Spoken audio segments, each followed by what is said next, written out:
So towards the end of last year, I uploaded a gargantuan Outrun project that I've been working on. A look at the game's entire history, looking at every version in the arcade, all of its home ports, every one of its sequels, and also looking at its legacy as well. This was an absolutely huge undertaking, and it took me a long time to put together. The finished video clocked in at just under 3 hours, but I divided it up into chapters specifically so that people could dip in and out of it as and when they pleased.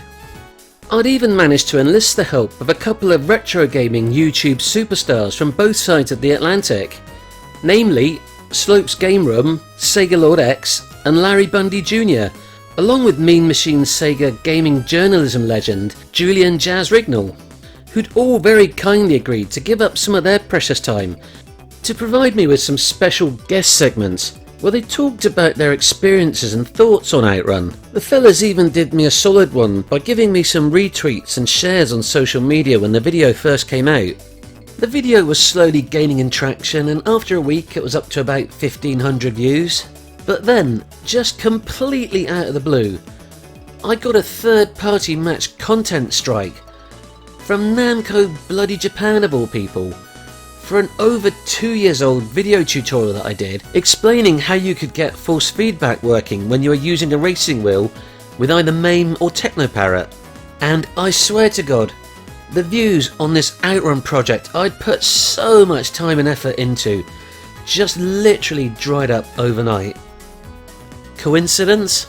I've heard it mentioned before that if you've got an active strike ongoing on your YouTube channel, YouTube effectively puts some kind of a shadow ban on you, meaning your content doesn't get viewed like it should do normally.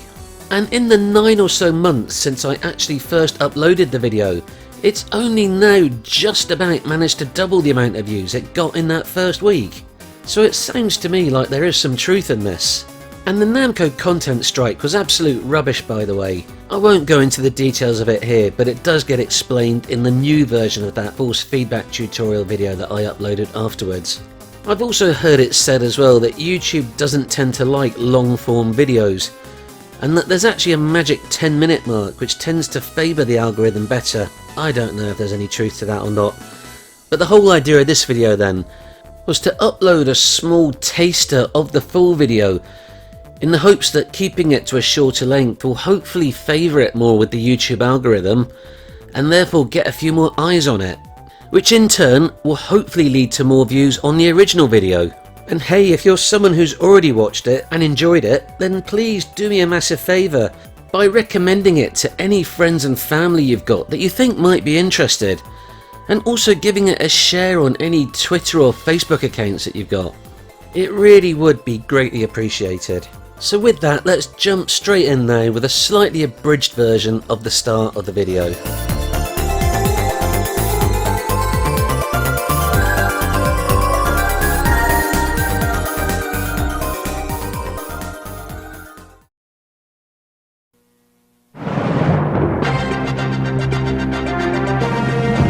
You're watching Thunderwing News, and here is your host, Mr. Thunderwing.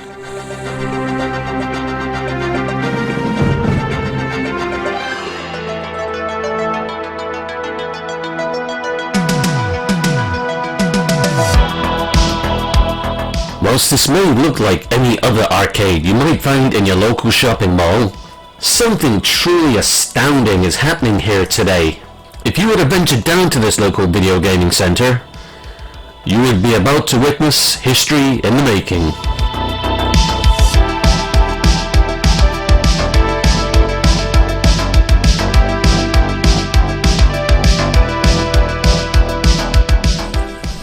My friends, it is the 25th of September 1986, and let me introduce you to the future of arcade racing. Let me introduce you to Outrun.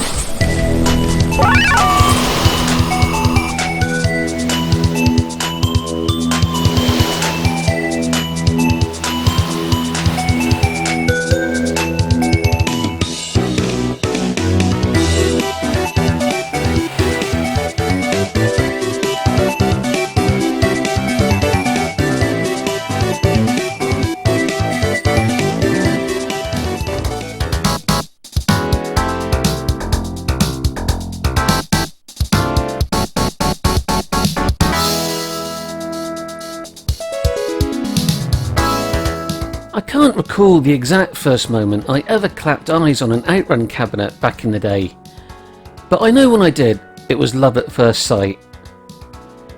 In this day and age of near photorealistic polygonal 3D graphics, it's probably hard to appreciate just how revolutionary this 2D sprite-based game looked to me back then being 1986, and me being around 10 or 11 years old. But believe me, I'd never seen anything that looked as fast or as bold or colourful as this before.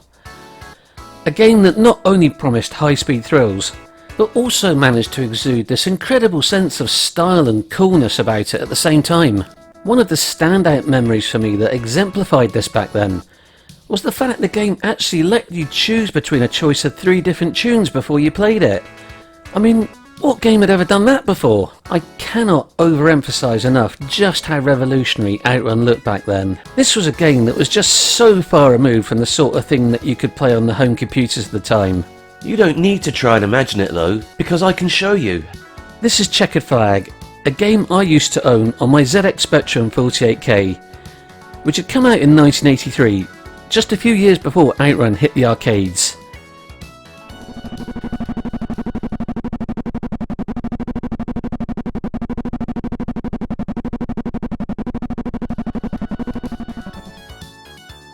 Now, comparing a very early racing game on a microcomputer that had less memory than your average JPEG file to an, at the time, state-of-the-art arcade racer running on hardware that had pretty much been customised to get the absolute best 3D graphics you could imagine at the time, but also no doubt cost several £1,000s, probably doesn't seem like a very fair comparison. And you'd be right.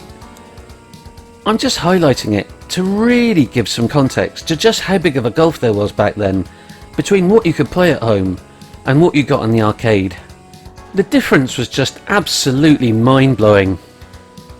Now, although I can't remember the exact time I first saw an Outrun cabinet in the wild, I can, however, vividly recall the first time I ever saw one of the gigantic deluxe hydraulic cabinets though, which was in a Butlins holiday park in Minehead, a small coastal town in the southwest of England, again sometime around about 1986 or 1987.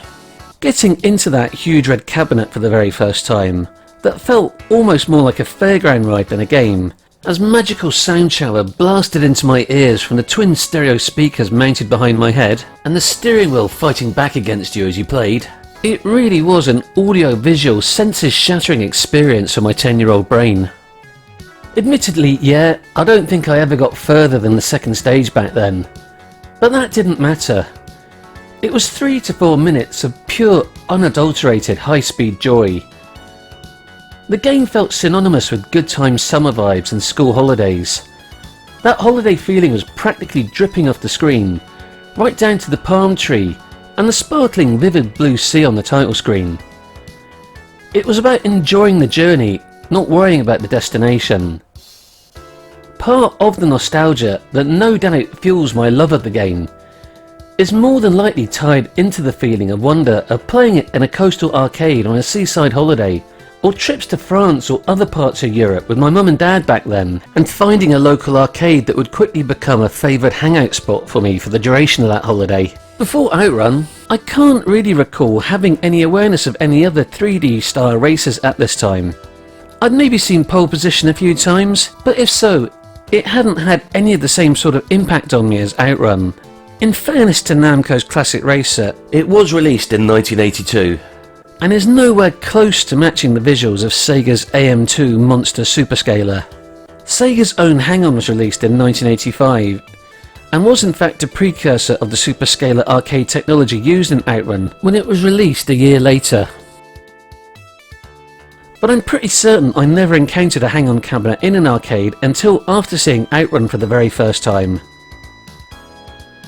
Hang-On was comparable speed-wise to Outrun, but its graphics looked a smidge more simple and lacked any of the hills or undulating scenery seen in Outrun.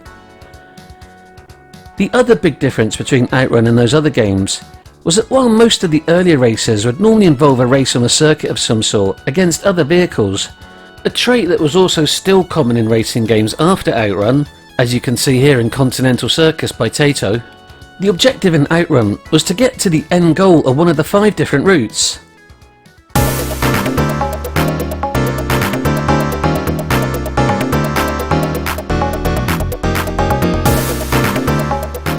Hello, it's present day Mr. Thunderwing again here.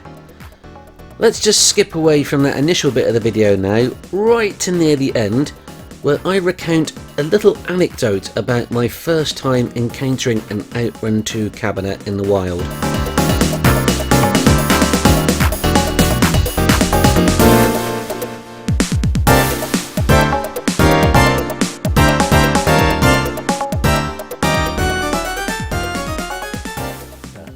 I first encountered an Outrun 2 cabinet in a seaside arcade at the Lizard Peninsula in Cornwall when I was on a lad's holiday with two of my mates, which would have been not long after it very first came out in 2003.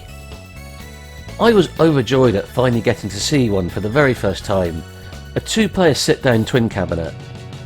I couldn't see either of my mates anywhere in the arcade at this point to see if they wanted to take part in some multiplayer, so I decided to just crack on with a single-player game.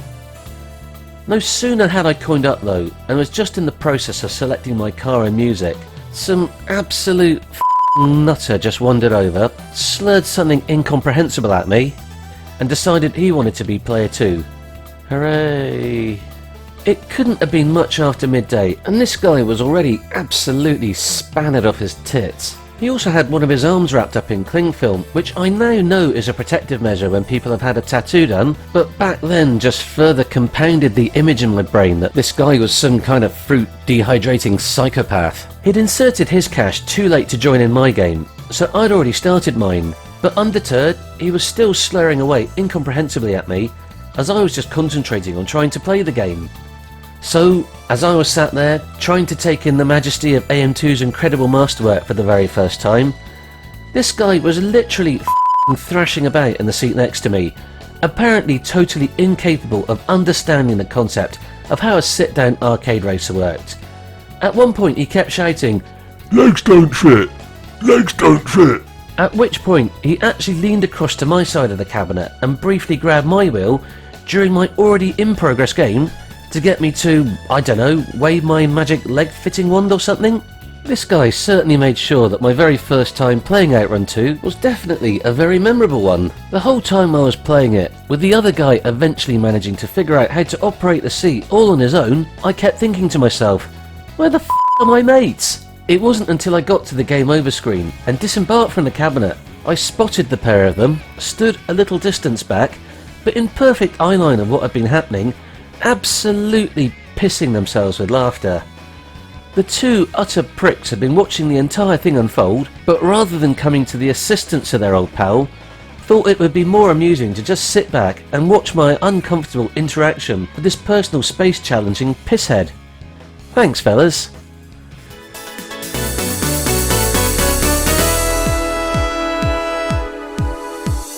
So there we go then, just a little taster of the full video.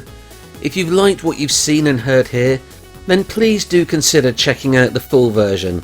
I'm sure you'll enjoy it. I'm going to make one of those YouTube end screen links appear for you to click on as soon as I finish talking now.